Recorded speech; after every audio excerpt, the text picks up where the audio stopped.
all ages. And none of this happens without you.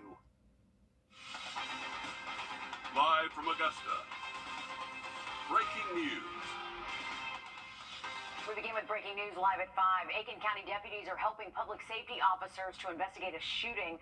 We're told this happened sometime this afternoon near the animal hospital. Now, at this time, we don't know if there are any victims or what led up to the shooting. Of course, we'll continue to follow this and update you as we learn more. And we're continuing to follow breaking news out of Augusta here, live at 5. This is the scene at S.E. McIntyre Boulevard and Meadow Street. That's right near Josie High School, where earlier we saw about 8 fire trucks at the scene of a structure fire. It looks like crews are wrapping up there. We saw them putting up some hoses there. It looks like they have all their gear off. There's still a lot we don't know. We're waiting on more information from the Augusta Fire Department, but as soon as we learn more, of course, we'll continue to keep you updated with that.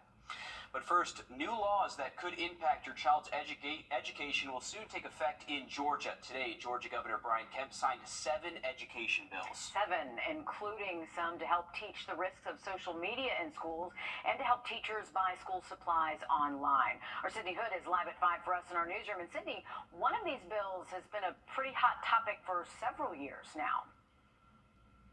Right, Meredith. It's known as the Georgia Promises Act, and it will provide $6,500 to children attending public schools that rank in the bottom 25% in the state for academic achievement. That includes several Richmond County schools that would qualify under this voucher program. This money could be spent on private school tuition, homeschooling supplies, therapy, and tutoring. One parent I spoke to says this opens up opportunities for her and her kids. Have options now, like every other parent does in Georgia today. We have the option to decide for ourselves and our children to not just have them in a school because it's available, but to place them in a school that works best for our child individually. The voucher program is set to start fall 2025 and last 10 years. We'll break down what this could mean for you and your child, all new on News 12 at 6 o'clock. All right, thank you, Sydney. A lot of parents with a lot of questions about how this could benefit them and their families. Absolutely, a lot of moving around going on. Thanks, Sydney. Switching gears to weather now as we take a live look over the gateway to Grovetown. The diverging diamond, Riley's favorite, as we head over to First Liberty. All right, thanks for that, Riley. Today is Landon Dyson's 6th birthday. Only he's not able to celebrate. Instead, he is fighting for his life after he was hit by a vehicle in Spartanburg, South Carolina. The Highway Patrol says Landon stepped out from behind a vehicle parked in a driveway when he was hit. That driver later arrested for driving without a license. We got a long road ahead, but hopefully with the support of the community, the school, and everybody in that area, we'll pull through this. Landon was rushed to the hospital and placed in a medical coma until yesterday. Officials say speeding was not a factor in the crash, but the family says they've been fighting to get signs put up that warn drivers to drive carefully in this neighborhood before this happened. This morning, staff at Greenville Memorial Children's Hospital sang him happy birthday before another surgery. His family says he made it out of that surgery okay and is now back in the ICU. The South Carolina School District is in hot water after a newly filed lawsuit accuses the Horry County School District of keeping parents in the dark regarding alleged abuse of special needs students. Now, the lawsuit claims the school didn't let parents know about that abuse until November of 2022 after officers arrested an elementary school teacher and suspended a principal. Now, surveillance video referenced in that lawsuit reportedly shows that teacher punching a student.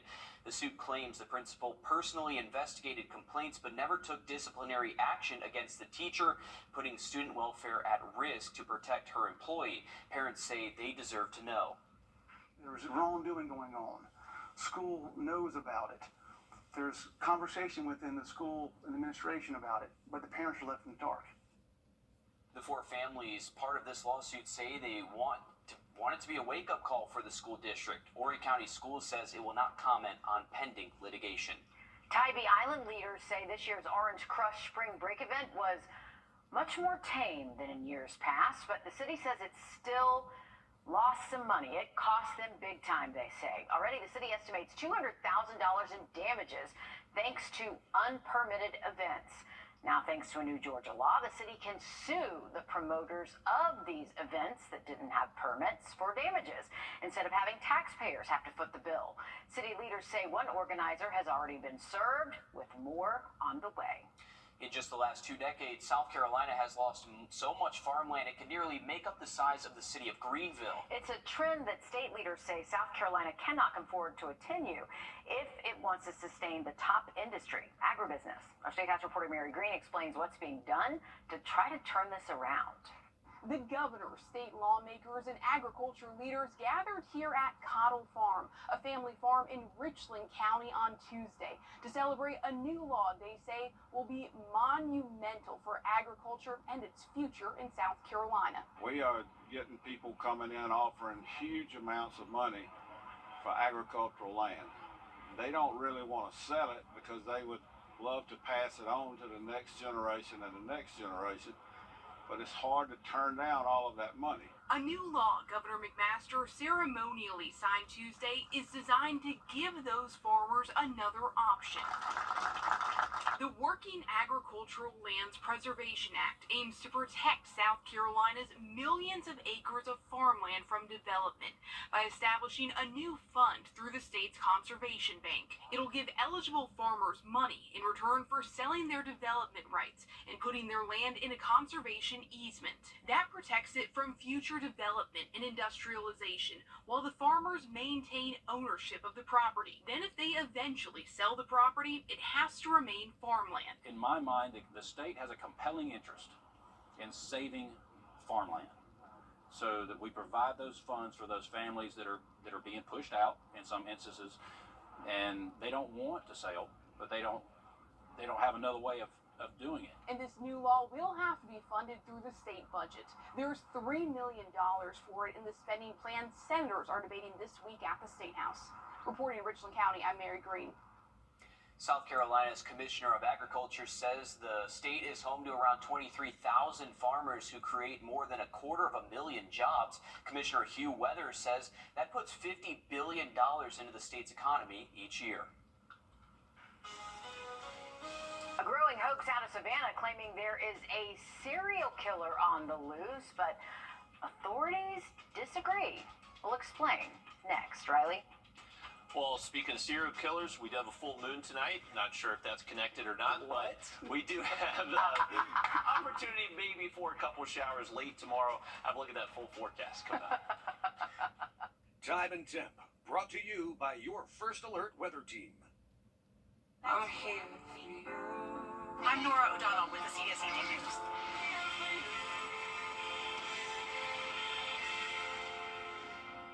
Jancy can fix your sinking. All right, thanks, Riley. There are rumors swirling online that there's a serial killer in Savannah, Georgia, but they're just that, rumors. Yeah, as Flynn Snyder explains, Savannah police are now tasked with setting the record straight. It's not true. That's how Savannah police are describing online rumors of a serial killer in the city. We don't want fear, to go up when there's no need for that. The department says staff received several calls after social media posts, including on the platform Reddit, claimed 7 murders were connected and targeting women. The latest SPD crime data shows as of April 13th, there have been 7 reported homicides in Savannah this year, but police say 4 have been solved so far, and a warrant has been put out in another. The department says that means there's no indication of the homicides being linked. So the cases all vary. There's not a connection point between all those cases, and nothing that should raise public fear in regards to that. A similar situation happened in Atlanta in 2021 when false online reports of a serial killer arose following 2 murders there. Back here in Savannah, SPD says the public can view crime maps on its website and its department policy to put out news releases when a homicide occurs. Law enforcement says it's always good practice to remain alert in public, but is aiming to quash online fear, underscoring that the serial killer posts are not true. Social media can be your friend at times, and it can also be your enemy. And in this situation, it's proven to be our enemy. A new scam warning wants you to pump the brakes before you get behind the wheel of a vintage car. We'll explain why coming up next. First Alert Radar, powered by Jim Hudson Automotive Group. I like to live a In a scam alert, experts are warning you to pump the brakes before buying a car online. Ali Espinosa explains why and shows us the tricky new way criminals are going after your wallet. People get caught up in the looks. If it looks pretty, I'll buy it. A common mistake wheels of yesteryears, Bob Day says, puts car lovers like himself at risk of a new scam on the rise. It's targeting online vehicle and vintage car shopping here in Horry County. It's devastating to the hobby. Data from the BBB of the Eastern Carolina shows more people reported online car scams in 2023 than ever before. The BBB got nearly 700 reports nationwide. Data shows scammers use fake photos of cars and make posts listing them for sale. Most of the cars the scammers will pick are vintage. But I do have that El Camino outside, and restoring that. Eventually, that'll become something I can take to a show. Scammers will also typically list the car for less than what it's worth, using the price to get your attention. Spokesperson for the BBB of the Eastern Carolinas, Nicole Cordero, says the catch is the car doesn't exist. What they do mention in our area is that they're being sent a link to purchase a fake history report on the vehicle. So a fake link to a fake website, then they're being asked to buy a vehicle history report, which is, you think is good. You know, if you're buying a new car or buying a used car, you definitely want that report. But it's a fake website, so when you put your information in, that's going straight to a scammer. And potentially costing you tens to thousands of dollars you'll never get back. As Day says, that's typically the price range for a vintage car. He says although prices vary, he believes if anybody is looking to buy a used or vintage car, You really need to see it with your own eyes, touch it. You know, you can feel sometimes a change in the bodywork. One of the tricks of the trade has always been a magnet. You know, a magnet will stick to steel, but it won't stick to Bondo or plastic. Day says thankfully he's never been scammed when trying to purchase a vintage car online. Both he and Cordero believe if it's too good to be true, it probably is, so you shouldn't send any money or personal information. An Atlanta artist well known for her Tiny Doors ATL project now commissioned to create art pieces for dignitaries. Now Karen Singer is putting the finishing touches on a sculpture that will be gifted by Fulton County leaders to government leaders, celebrities, and distinguished guests. Traditionally, that gift is something like pens or notebooks, but this is a sculpture of a hand-holding. Now, miniature versions of Fulton County landmarks, including the Public Library, Ebenezer Baptist Church, and a peach, are representing the state. What I've been looking for is something that's really first class, that's going to be representative of Fulton County. This opportunity to give a small gift to the world is something that I just couldn't resist. The hand is from a mold from Fulton County Commissioner Chairman Rob Pitts. The first piece will head to South Korea later this month. Well, it is Tuesday, so that means we are back with our latest winner. Here we go. Congratulations to our latest winner for our Sunshade giveaway, sponsored by Plunkett Heating and Air. This one goes to Sheila Page from Aiken, South Carolina. To get your own sunshade, just go to WRDW.com, click on contest, and you can enter your email right there. Have another quick look at the forecast coming up just after a short break. CBS Thursday.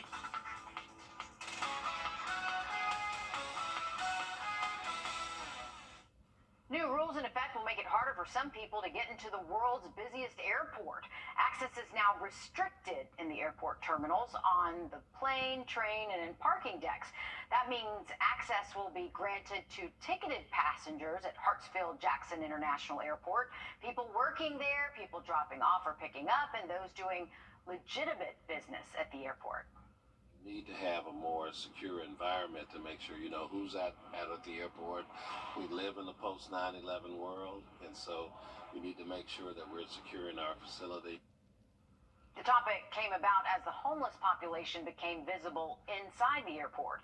There'll be a heavier police presence at the airport, but officers will not necessarily ask people questions randomly.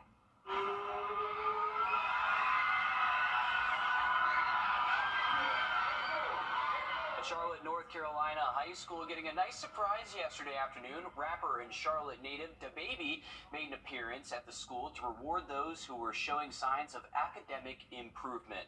Not only did they get to meet and chat with the rapper, but a handful of students were given tickets to an upcoming musical festival where DaBaby will be performing. The music department at the school also got a $10,000 donation from the rapper's team, Love and Life, to buy instruments for students. A good deed there by DaBaby in Charlotte. Awesome to see. Yeah, cool day at school. Can you Yeah, imagine going home and telling your parents that?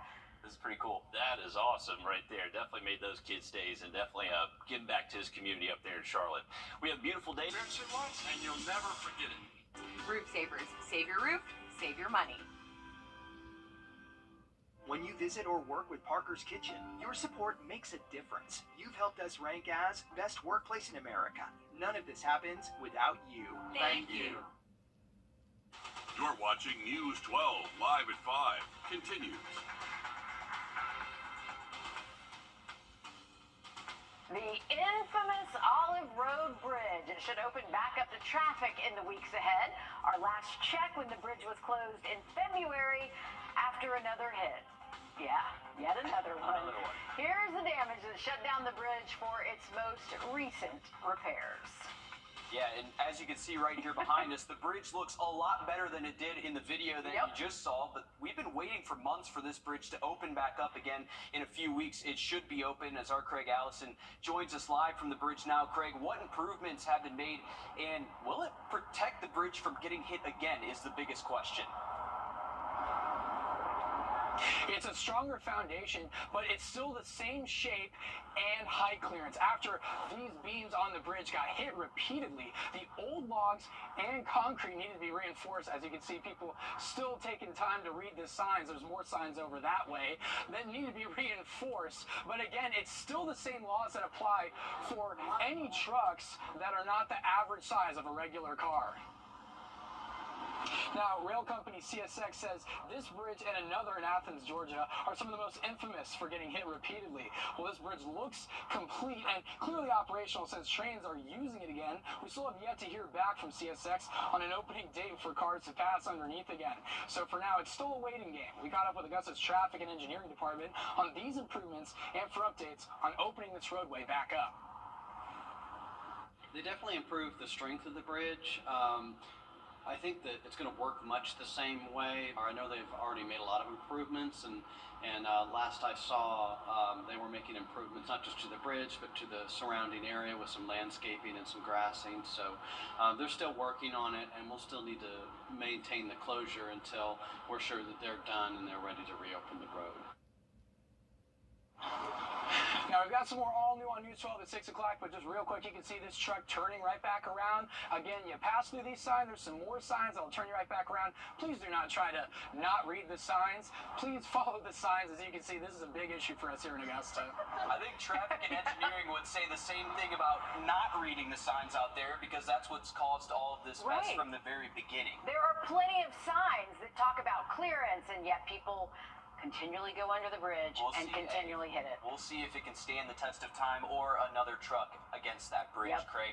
Thanks for those updates. We're hoping the bridge is open soon for a lot of those people in that area there. Yeah, a lot of people joke. They're like, you know what? I hope my relationship is as strong as the Olive Road Bridge. Hey, it's one of 2 bridges in the state that just continuously get hit. I think another one is in Columbus or Macon. So you know what? We're famous for something here. That engineer should be given a medal. Absolutely. It's about 10 minutes. All right, thanks, Riley. Breaking news live at 5. We're working to learn more about a car chase that began in Edgefield County. The sheriff's office says that they helped respond to a crash around the I-20 exit ramp near Escago Lake Road. We're told they also assisted in trying to locate a suspect. Roads are back open now, so there should not be traffic, but we have a crew on the way to try to figure out more. Stick with us as we work to learn more with that situation.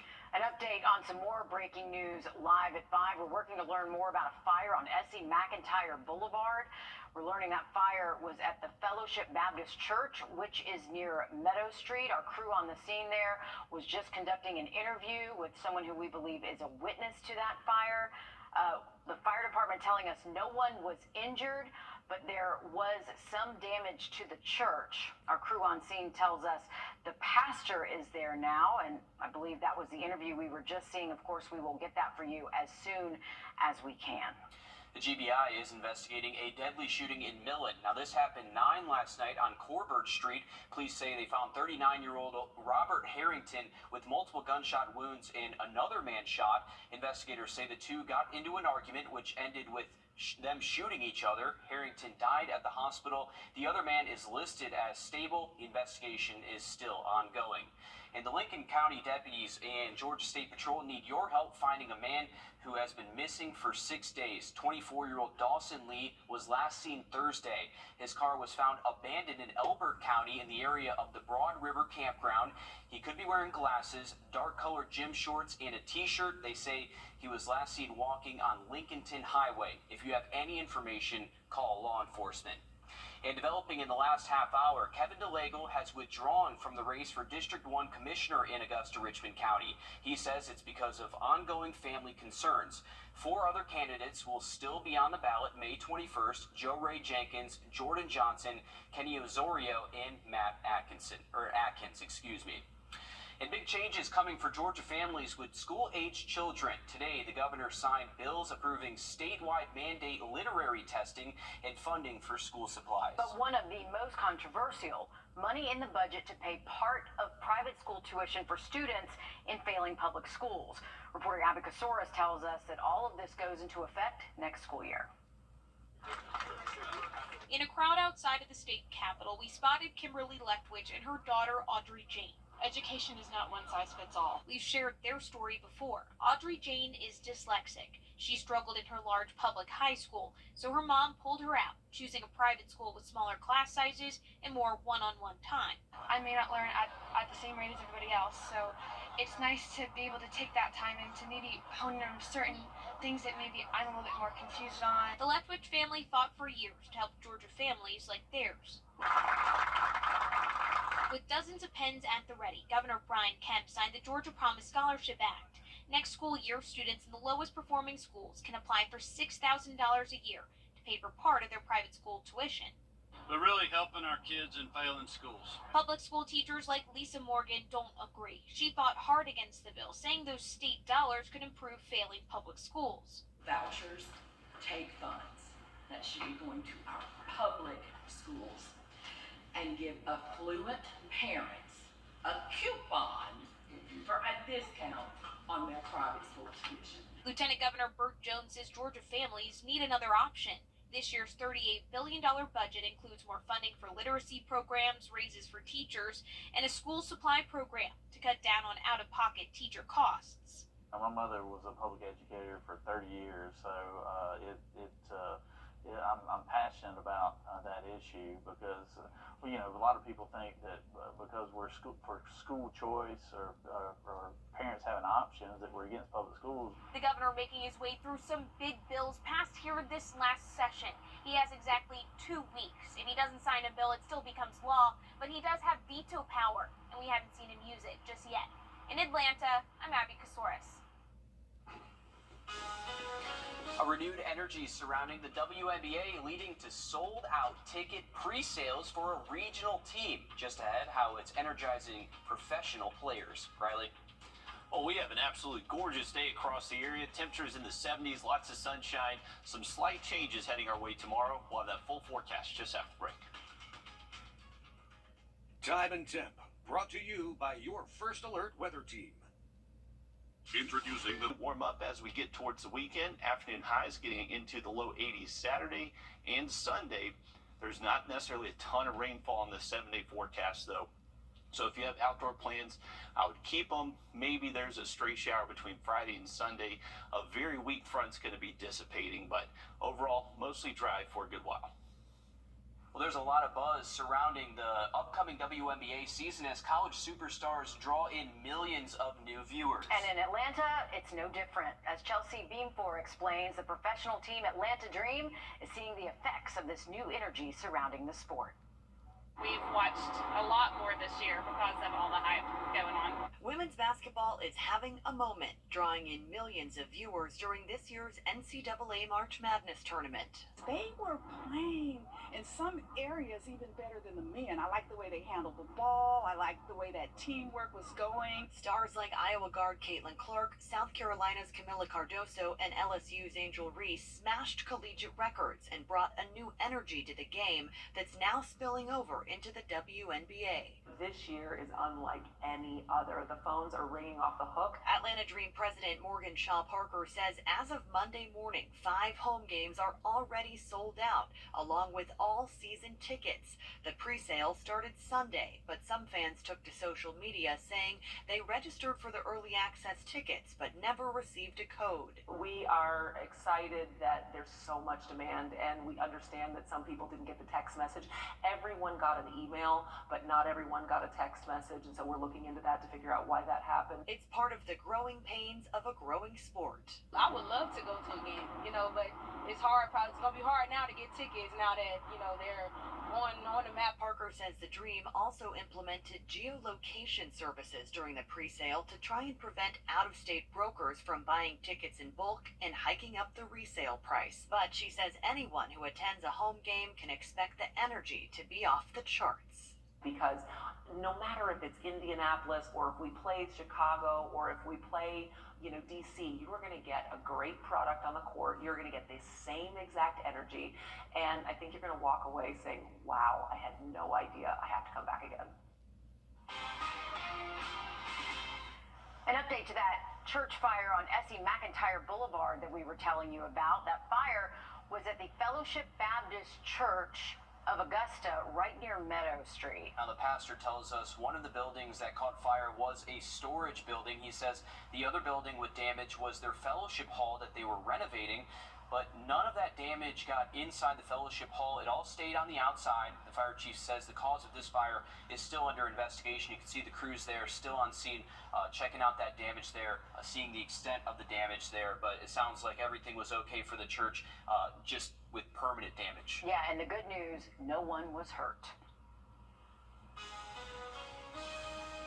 If you use ChatGPT very much, you know it can save you a lot of time, and it's free. So why would someone want to pay for it? I'm Jamie Tucker. Coming up, we're going to try some new features to find out if it's really worth $20 a month. First Alert Radar, powered by Jim Hudson Automotive Group. Cracks in your brain, rely on Ramjet.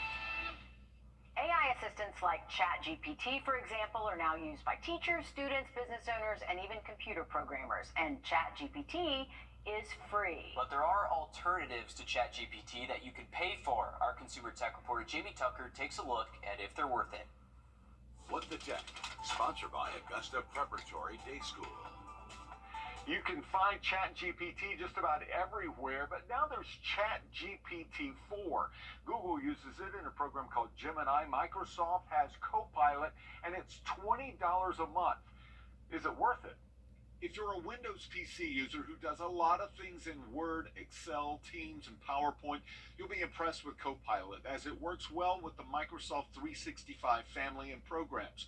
Now, in Word, Copilot creates and formats articles, blog posts, presentations, and anything else you'd want to do in the word processing program. But what's impressive is how Copilot works in PowerPoint. Copilot appears as a side window in PowerPoint. So I simply asked it to create a PowerPoint presentation on the importance of using TV antennas in the home. In a few seconds, Copilot built a 9-slide presentation complete with images. I did no research. I just asked it to perform the task, which would have taken me hours to complete on my own. Need to create artwork? You'll need the paid pro version of Copilot. I asked Copilot to create a velvet-style painting of dogs playing poker, but instead of dogs, using hairless cats. I also asked it to give me ideas for a YouTube video studio with lighting suggestions. But it didn't do as well with building company logos. You can't even read the text. Bottom line, if you use ChatGPT just occasionally for writing papers or coming up with some ideas, that free version is really all you need. But if you work in Microsoft programs quite a lot for business, Copilot may be the best $20 you spend every month. That's What the Tech. I'm Jamie Tucker. And you can try Microsoft's paid version of ChatGPT for free for up to 30 days. Google and ChatGPT also have paid versions, of course, for $20 a month. High school baseball playoffs. They are officially off and running in Georgia, and tonight many teams around our area will be beginning their first series in the opening round. Melissa Lyons, while it's the first, some teams already have their eye on another state championship. Hey, no surprise here. Harlem begins their bid tonight to go for a repeat. The last time Harlem even went back-to-back was when they picked up a trio in 1981, 82, and 83. The 3A state champions get hosting duties to Doherty. So after sweeping the region, they went 10-0, and Max Preps isn't even old enough to go back to tell us when that happened last. If that's not enough of a resume, they picked up another 20-plus win season. The Dogs enter into their doubleheader with the Trojans as the number 21 ranked team in the country, 11th in Georgia. There's plenty of games to go around between today and Thursday. Here's the lineup for tonight, though. Greenbrier is back in action. They host ML King. The Pack fell in the Final Four against Loganville last season. Washington Wilkes will host GMC. South Carolina, the GIAA, and SCISA will all begin their play for the state tournament next week. All right, thank you for that, Alyssa. Looking ahead to the weekend, our temperatures finally warming back up to the 80s, and right now, mostly dry for outdoor plans Saturday and Sunday. Now, a quick look at that 7-day forecast just after break. At Lionel's Trends and In-Store Fashion Event Updates, Lionel Smith, limited to only the finest in men's clothing. Welcome back. Going back to our Clarks Hill camera, you can see a beautiful afternoon out there, and actually just got word that there is a new spotted bass record at Clarks Hill caught by Mr. Tanner Hatton. He actually caught a 5.4-pound spotted bass, so that is now the largest spotted bass to come out of that body of water, officially at least. So congratulations to Tanner. Beautiful. Who had the record before? I personally had the record prior to Tanner, so Tanner did overtake my record spotted bass there at the lake, but happy he did it. He spends a ton of time out there and is a great local guide, so if you want to catch some great fish, head out to Haddon Outdoors and talk to Tanner for sure. And we got temperatures in the 70s today. It was a great day to be out on the water. Not too breezy out there, and nice conditions sticking around the next couple of days. Current temps in other spots, you can see most spots anywhere from around 75 to 80 degrees even over there in Aiken, one of the warmer spots. And that Aiken sensor, we've been questioning if actually it is working too well, because 8 degrees, that's a little bit warmer than other spots. Morning lows are going to be warmer than what we felt this morning, most likely staying upper 40s, low 50s out there. So a little bit of a chill to start off the day, but nothing like the very cold temperatures we had earlier. Afternoons are going to be beautiful the next couple of days and looking mostly dry through the weekend. All right, thanks, Riley. Stick with us. We have more news, weather, and sports coming up after a short break on News 12 at 6 o'clock.